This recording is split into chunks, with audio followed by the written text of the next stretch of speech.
I've been practicing medicine for over 25 years, and I've seen it. The world is hurting, people are sick, and even with our greatest scientific discoveries and technological breakthroughs, trends in health are not getting better. We weren't designed for this. This world as we know it, it's not our home. But there is a remedy. Our Creator designed us to be resilient creatures, and He's given us clues in the Scriptures that have dramatic implication for our lives today. Let's talk about biblical prescriptions. Let's take a serious look at living as God intended. Are you ready? Let's get well, and let's go home. Welcome to the Biblical Prescriptions for Life podcast, presented by Heartwise Ministries. I'm your host, Nick Evanson, here with Dr. James Markham, the author of Biblical Prescriptions for Life. And on today's podcast, we're going to talk to you about reversing type 2 diabetes. And Dr. Markham, welcome to the podcast. Thank you, Nick. It's nice to be here. And this is an important topic because, there's a lot of people writing about type 2 diabetes, and there's a lot of different viewpoints, and I'm just going to share, my viewpoints, my opinions after working with people with diabetes for years, after learning what I've learned and things that work, things that don't work. And, one of the things that we focus on, unfortunately, in modern medicine is treating symptoms and not cause. So if our viewers and listeners will stay with us, we're going to talk about a little bit about the cause of type 2 diabetes. And if you're interested, it is possible to reverse type 2 diabetes. We might give some suggestions of how some people might do that. We'll also have some good websites to refer people to. This is going to be full of information.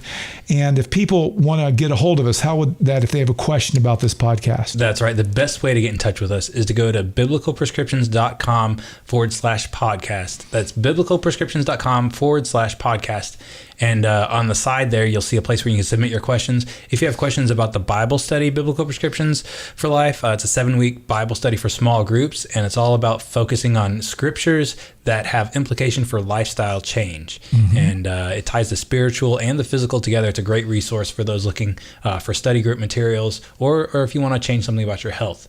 So that's a great place to go. You might notice in the beginning of the program, I didn't do the disclaimer like we usually do. Oh, what's that? So there's a purpose. Do it now. There's a purpose to that, though. Okay. What we're talking about tonight, are we talking about actual medical advice or lifestyle changes? Well, how important is a disclaimer for this? We're going to talk a little bit about both, because we're going to talk about things, people that have diabetes, what they might want to do. And we'll also talk about how we can treat it with lifestyle and the appropriate use for modern medicine as well. So probably a little bit of both. Yeah. So if you're listening to this and you're on medications, we don't want you to stop your medications. Talk to your doctor, work with your doctor. Right, Dr. Markham? Yes. Work with your doctor and see if some of these things, see if your doctor will work with you. And what do they do if their doctor won't work with them on some of these things? Well, I've not yet met many doctors that won't if you approach them in the right way. If the guy's totally not want to go the direction you want to go and you think it's right in your heart, you might want to get a second opinion or someone that might want to work with you more closely. And there's nothing wrong with that.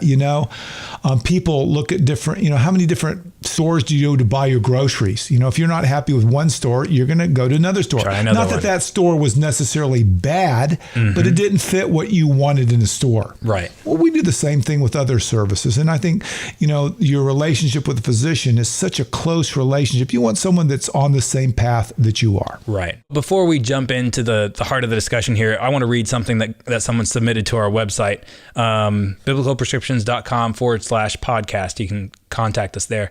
But this was a lady named Bonnie, and she said about the study, I just wanted to thank you so very much for this Bible study. I've done many, but would rate this as one of the very best. And I think the key phrase that meant so much to me from the study was, our goal should remain to be in constant state of worship, so that when the stones of life fly, we'll be calm and always have our eyes fixed on Jesus. Thanks so much for this life-transforming study.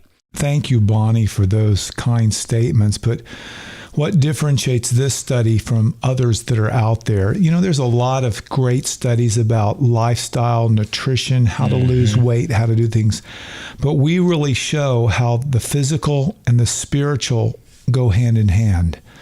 The better we worship, the better our health is. The better our health is, of course, the brain's better, our body's better, the better we worship. And this study really focuses on starting health with your saving relationship that you have with Christ. And if you've never met Christ before, it talks about how you can do that and how you can know that Christ is real in your life and how he's interested in your health. Not only your physical health, but more importantly, your spiritual health.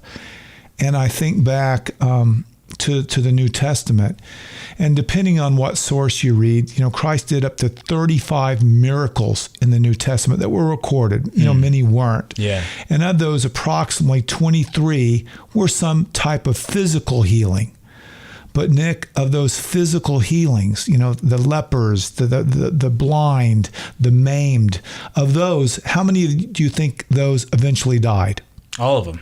Right. Yeah. So Christ was interested in our physical as well as our spiritual healing, something that would last eternity, that sometimes we don't understand. And I know that there's many out there that don't feel well, that might be sick, that might have diabetes, but sometimes God uses our physical illnesses to heal us. It's in our weaknesses that we realize His strength. And what we try to do on biblical prescriptions is focus on that relationship, that power, helping you to see truth, and you can make changes one step at a time. And it's hard to know, Nick, who to believe nowadays. There's so many sources of truth out there. Yeah. Your doctor's a great source. Different people are out there on the internet. But what I found in my professional life as a cardiologist for years and years now, that you can't believe everything. And everyone spins things in different ways. And so I looked at, what do I want to make my authority in life? You have to have an authority, something that you believe in. And it's not a denomination, it's not a church, it's not an internet, it's not the American College of Cardiology. My source of truth is the Bible. And I'm going to use that source of truth and use that to help interpret other information that I receive. And I hope that you that listen to these podcasts and even that you don't just listen to me, just take this information and find out what truth is in your own heart. And I think about that text in the Bible, it just came into mind. Remember that text next, you shall know the truth. And the truth will set you free. Yeah, that was written when I went to school at the University of Texas. They had the big tower there, and that was etched on that. And when you think about it, you shall know the truth, and the truth sets you free. Well, everyone wants to be free. We don't want to be in bondage. We don't want to have diseases and illnesses. But that truth, the truth is Jesus. You shall know Jesus. Jesus is the truth that sets us free. And that's the remarkable healing story that we want to tell the whole world. Even if all your physical hurts can't be improved, He can heal your heart, heal you for eternity. That's real freedom. And that's part of what we try to incorporate into answering people's health questions, serving their needs, just trying to reach out. So I guess it's time to talk about some diabetes. Yeah, and Christ has given us some words in the Bible that directly relate to how we can fight type 2 diabetes. Yes. So we're going to cover that now. Let's jump into a first question.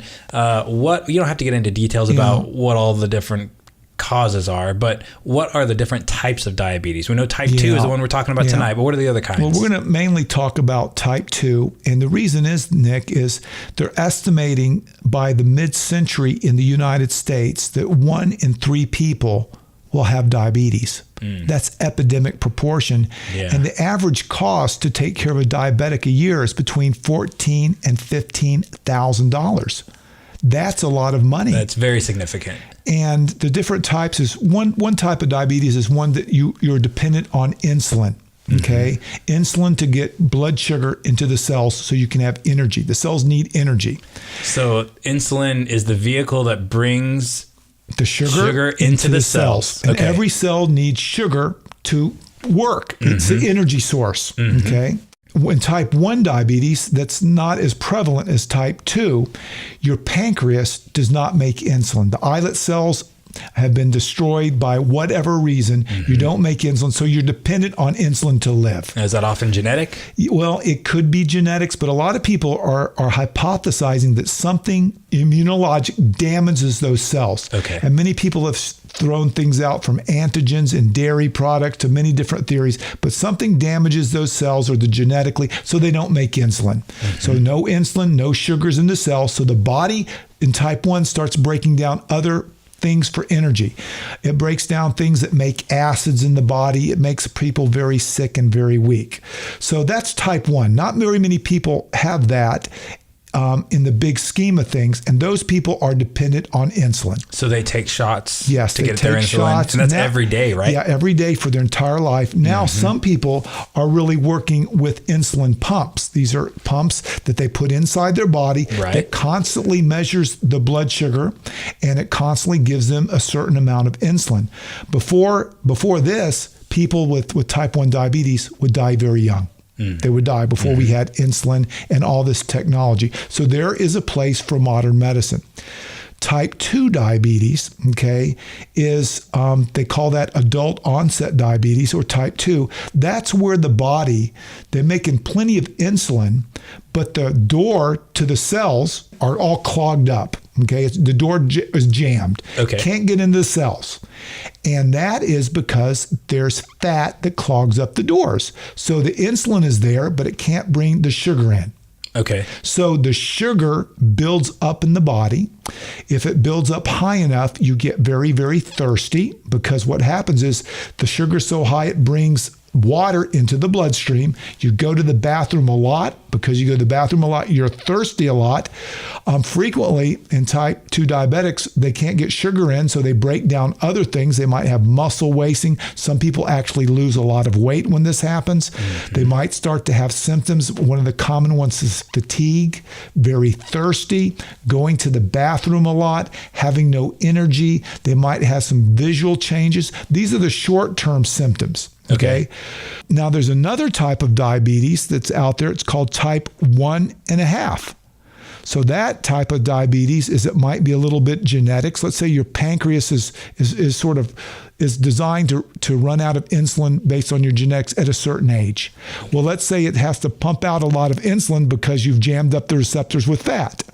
So it loses its ability to make insulin. So we saw that it's a little bit of both. So your insulin levels might be lower and the sugar can't get into the cells. We call that 1.5. So it's just a combination of type 1 and type 2 together. Yes, but really it's not clearly type 1 because the pancreas is sort of running out of energy. For instance, everything in the body gets old at a certain age. Let's say your thyroid runs out of thyroid. Well, genetically, we can replace that. Okay. Well, let's say that you have genetically bad genes in your thyroid and it's designed to run out of thyroid at age 70. Okay, it just runs out. Well, if you have type 2 diabetes on that genetic precondition, it runs out of insulin sooner. So that, so it runs out of insulin because it has to make so much more doing its job. Okay. You see what I'm saying? So, but that can happen on almost any organ in the body. It gets old, but if we stress that organ out too much, guess what? It wears out sooner. Heart can do that. Lots of other organs do that too. So we call that type 1.5. 1.5. Well, why, we talked about some of the short-term symptoms, but why is it a problem long-term? Well, if you make lots of sugar it literally damages the blood vessels. Okay, the blood vessels are damaged because too much sugar. It's also damaged because of all of the extra insulin that's made. And if it's, the number one cause of blindness in America is type 2 diabetes because it damages your blood vessels in your eyes. I remember as a young adult, I guess, I was really a teenager working at summer camp, and we had a blind camp. Yeah. And blind campers would come to summer camp, and it was awesome because sometimes they were more adventurous than sighted people sometimes. But yeah, a lot of them, it was stemming from diabetes. Right. The number one cause of kidney failure leading to dialysis is diabetes. Okay. It's one of because it damages the blood vessels that go to the kidneys. frequently people they lose their limbs because their blood vessels are damaged. Okay. Their blood vessels are damaged in the legs, so they sometimes have amputations. Sometimes the blood vessels of the smallest vessels are damaged, and people don't get enough blood to the little nerves, and we call that neuropathy. So neuropathy is another big thing. And if the blood vessels to the nerves are damaged, the nerves don't work as well, we call that neuropathy. Okay. And the blood vessels can't get to the nerves. The nerves don't feel right. When the nerves don't feel right, for instance, at the bottom of your feet, let's say you can't feel anything and you're walking out in the woods and you get a cut on your foot and you don't even know about it. So you don't have any feeling in your feet is what you're saying? It can be very little feeling, and that's why diabetics have to look at their feet to make sure they don't have cuts, infections. Yeah. Another thing about diabetes is it hurts your immune system long term. So you're not able to fight off infections. And of course, if it damages your blood vessels, you can have other problems too. Impotence, problems with the brain thinking well. So you can have problems with literally every organ in your body when you have diabetes long term. So if you think about it in the big picture, Nick, I'm going to quiz you a little bit. Okay. Right. So type 1 diabetes is because of lack of insulin. Your body's not producing insulin. Type 2 diabetes, what's that? You've got too much fat clogging up the pathways for the insulin to get into the cells. Right. And long term, it's not good, is it? No. And short term, it's not good either. Right. And yet it's going to be it's a growing problem in America. What are the common treatments for type 2 diabetes? Well, unfortunately, our system doesn't really address the cause, which is fat. Mm-hmm. So it's estimated that if you catch diabetes early, if you can get fat out of the diet, fat out of the body, you can reverse this. And there's many good sites, and I'll share some of those as we go. So modern medicines, you go in, you make the diagnosis, you have the symptoms. Well, there's many ways to make it. We measure something called a hemoglobin A1c. Mm-hmm. We measure blood sugars, and any blood sugar random greater than 200, you have diabetes. Okay. Now, so normal would be a range of what? They keep bringing down the levels. It used to be when I first started around 150 fasting, no food, but now they brought it down to 100 fasting. Okay. And they also measure something, it measures your blood sugar over a 3 or 4 month period of time called a hemoglobin A1c. Mm-hmm. Hemoglobin is the molecule that goes in our body that carries oxygen, heme, iron, and they measure how much sugar is attached to that percentage wise. So if you have, 6% of that attached, we call the hemoglobin A1c of 6. Well, that's sort of borderline now. 6.5, you do have diabetes. Okay. And that measures it over a longer period of time. Mm-hmm. In the old days, when I first started, they used to have something called a glucose tolerance test, where you would take glucose in and see how long it took to clear the bloodstream. Okay. The longer it took to clear the bloodstream means that you have a higher chance of developing diabetes. Mm-hmm. So there's been many ways to do it, but now pretty much the common way is the hemoglobin A1c or a fasting blood sugar. So let's say it's high. Well, your doctor, might or might not, depending on where he's trained at, he might focus on the cause, or he might say, hey, listen, here is a medication. And there's many different medications out there. Some stimulate the liver not to make as much sugar. Okay. Others stimulate the pancreas to make more insulin. Mm-hmm. Others work at different mechanisms. But if you think about it, all of them don't really address the cause. So if you don't address the problem, your numbers might look good, but sooner or later, something's going to happen. Those medications really are just compensating to help you manage the symptoms. Yes. But they're not getting to the fat problem that's blocking the sugars from getting to the cells. That's correct. And so what I ask everyone is when they come in with type 2, I say, first of all, it's very useful to know whether your pancreas is still making insulin. Because it might be that you've had type 2 for so long that your pancreas has run out of insulin. And in that case, you're stuck. Okay. Now, does the pancreas continue to make insulin as long as it's healthy? Well, as long as it hasn't been damaged, or as long as genetics don't cause it to wear out of its ability to do it. Okay. Let's say you have X amount of insulin in and you're using it all up. And sooner or later, it's gone. then you have to replace it with something else. So you may just genetically, you may only have a limited amount. That's correct, depending on your genes. But usually what happens is too much fat also damages the pancreas, because the fat actually gets deposited in the pancreas. So that damages the pancreas more, so it can't make as much insulin. So it's a big circle of things that happen. The pancreas is overworking. You might get fat in the pancreas. It can't keep up. So that's very useful in a type 2 diabetic to know what the pancreas is doing. But as long as the pancreas is making insulin, that means you have a chance to at least partially reverse this process. Now, I'm going to take us down a little side street. We're going to get back to this, but a little side street here. We might have listeners, and I myself am thinking, okay, we're talking about too much fat in the body. So shouldn't we be looking at these low-fat alternatives, these low-fat foods? Well, yes, you want to eat foods without fat, okay? That is getting at the cause. Okay. And some of the experts around the United States that I agree with say the first thing we should do is try to remove fat from the diet. In fact, I went to school at the University of Kentucky in cardiology. One of the professors there wanted to know what the cause of diabetes was. And what he did is he fed a bunch of young bucks healthy, just sugar, lots of sugar. And he gave them lots of sugar, and guess what? None of them developed diabetes. Okay, because their pancreas made more insulin, and the insulin got into the cell. Right, they were able to handle it. Probably long term they couldn't do it, but in the short term they could. Then he fed them high fat diets loaded with fats, more than 40%. I think it's 60, 70, 80% fat. In no time at all, they developed diabetes. So he sort of proved that fat is the issue.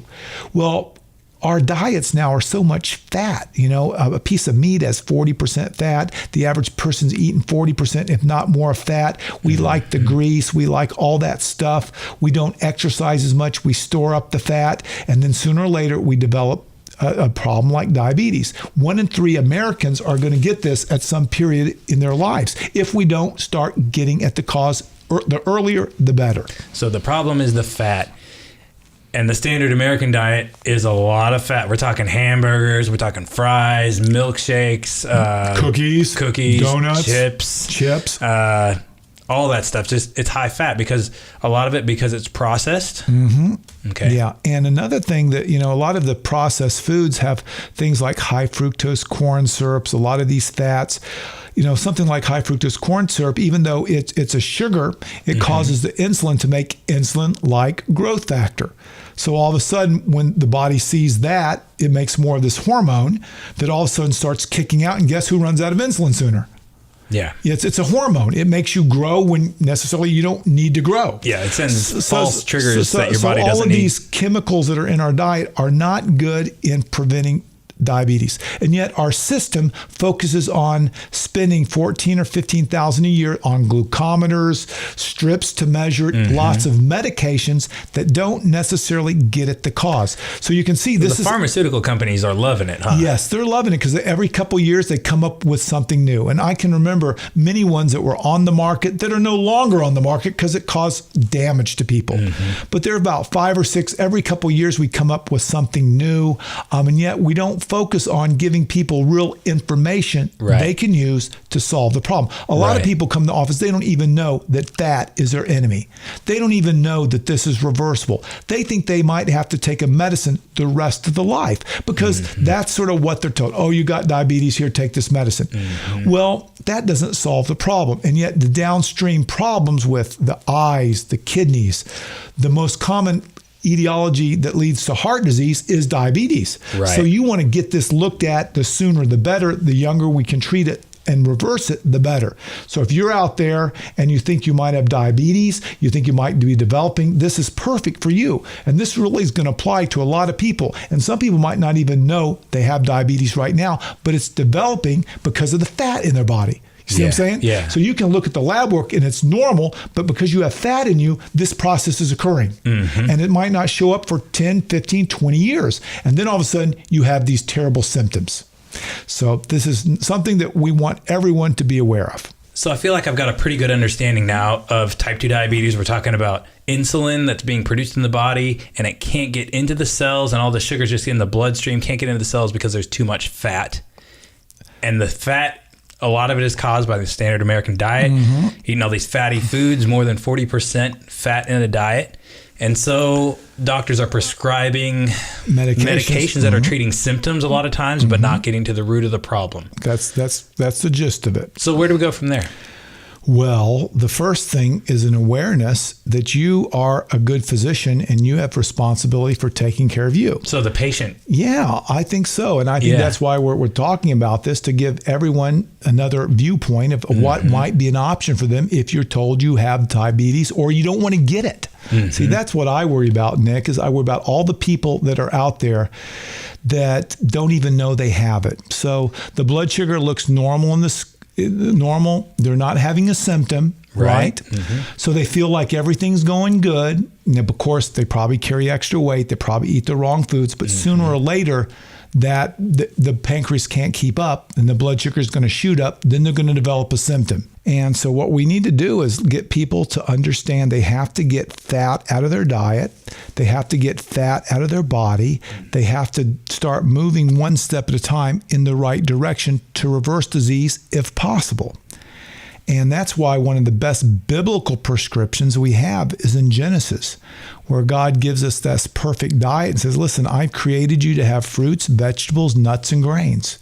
That's a good diet to start with because it doesn't have lots of fat. It doesn't have 40% fat. Right.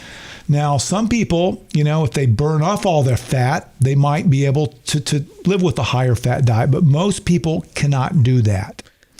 And even in Daniel, the first nutritional study, those fellas, they ate, they called pulse and water, the Hebrew word zeroim, that which is grown, seeds. They ate things that grew from seeds, and in a short period of time, their countenance was better. And at the end of the time of the period with the king's people, they were 10 times smarter. Yeah. So let's say, a regular guy has an IQ of 120 and Daniel was walking around with an IQ of 1200. No wonder he moved up to be second in charge. But I think it was more than just the nutrition. I think there was also about the worship. But so we have a problem. So we have to get people to understand and give them the skills and the power to say, listen, fats taste good. You can be addicted to fat. Your dopamine receptors in the brain, fat's very addicting. So we got to get people understand and tools to get healthy one step at a time, to start exercising. For instance, exercising burns fat out of the body. Okay. It improves the insulin receptors that are there. And they say that 1 hour of exercise is worth about 5 units of insulin to the body. So exercise is very important to get rid of the old fat, help the receptors out. So exercise is an important treatment for type 2 diabetes in addition to getting fat out of the body and not putting too much sugar in the body via processed foods, which turns on all these processes. And I know sometimes exercise can really make you have just a hunger for some delicious little treat afterwards. How important is it to get a healthy treat after you exercise? Because I know sometimes I exercise and I come home and I just want to raid the cabinet and get whatever's quick. Well, I try not to eat after I do a vigorous exercise. It's according to why you're exercising. For instance, if you're exercising because you have diabetes, you don't want to feed the beast. You have plenty of sugar. So that's not going to solve your problem. Now, if you're exercising because you've run out of energy stores, you exercise too much, then you might want to replace it with some healthy, what I usually recommend is some antioxidants. Okay. Berries are excellent things to replace that. It has also carbs and antioxidants, which helps you replace what you might have burned up.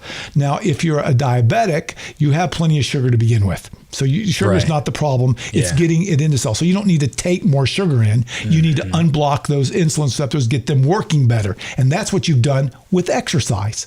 So actually less is more when you're trying to open up those receptors in the body.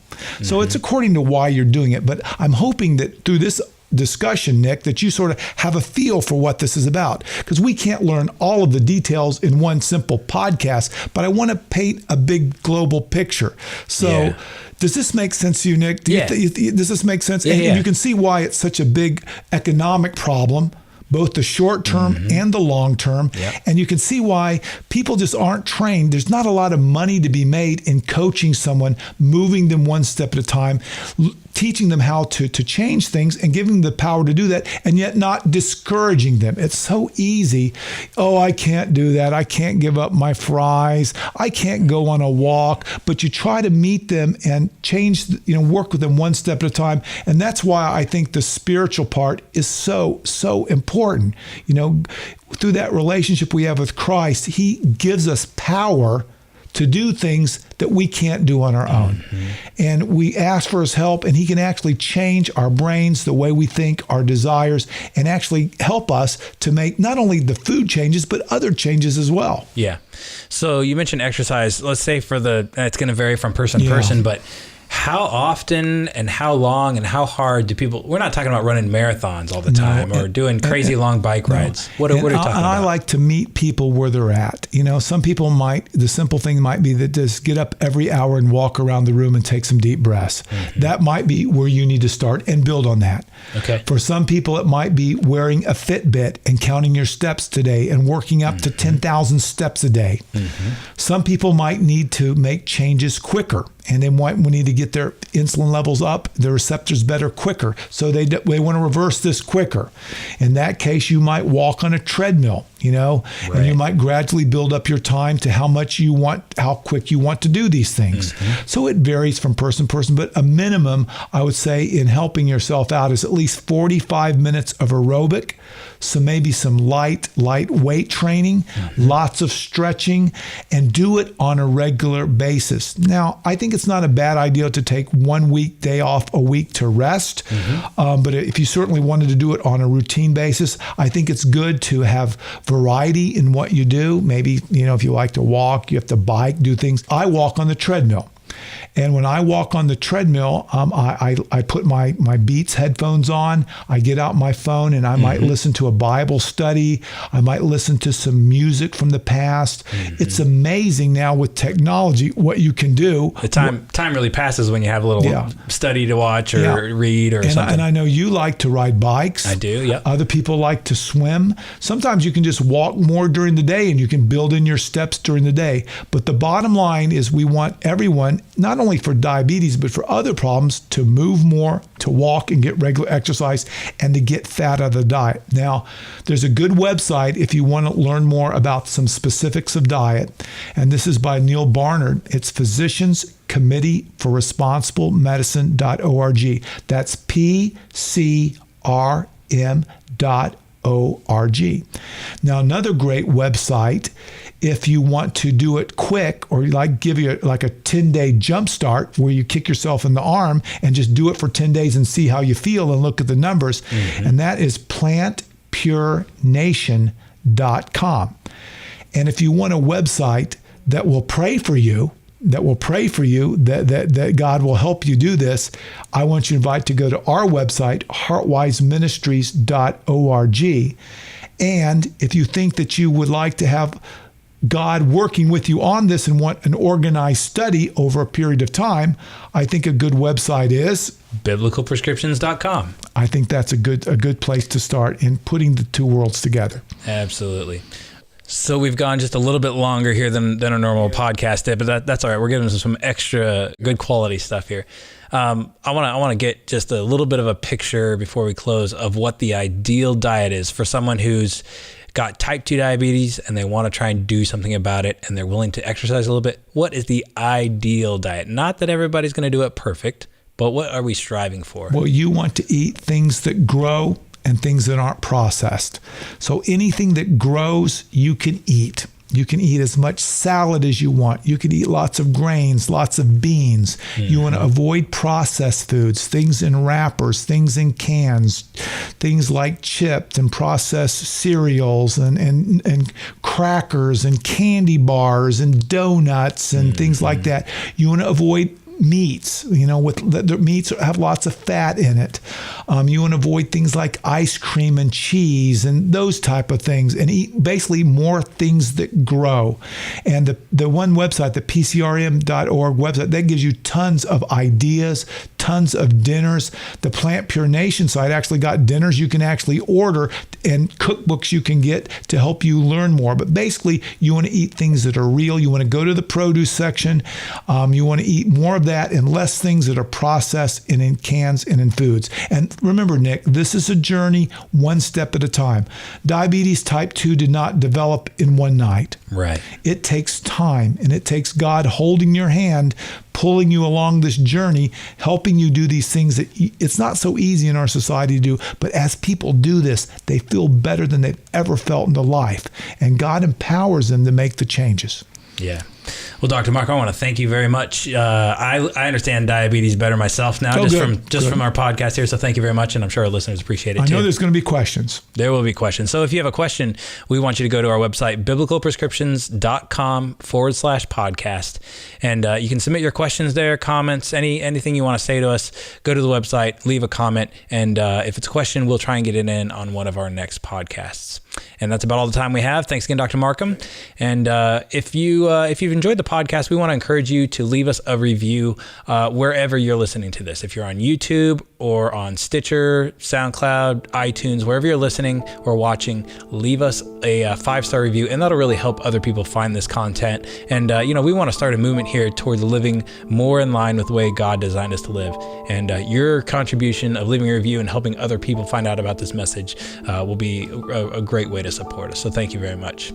And we're going to be back next week with another podcast, so stay tuned, and we're going to learn more about getting well and going home. See you next time.